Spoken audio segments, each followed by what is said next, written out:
السلام عليكم يا أحبائي. صف سادس المهمات إن شاء الله اليوم وغد. هذين الرسوم مثل ما تلاحظون 3 رسوم لازم تحفظوهن، موجودات مثل ما تلاحظون 3 رسوم تحفظوهن. أما الوظائف هذين أيضا مهمات تحفظوهن إن شاء الله.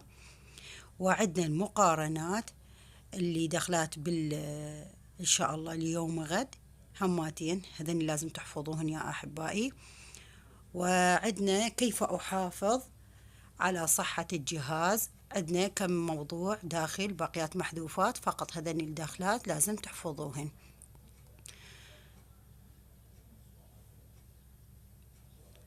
وأيضا عندنا كيف ما وظائف الجلد جدا مهمة أيضا احفظوها. وأيضا عندنا هنا القانون وتطبيقه أيضا جدا مهمة. وهنا المعادلات الكيميائية أيضا لازم تحفظوهن، جاية فرع. هنا أسئلة تدريبية وضعتها على مود تتدربون عليها، تصير عليكم سهلة بإذن الله تعالى إن شاء الله. توفيق لجميع أحبائنا، وأشوفكم أعلى المراتب إن شاء الله.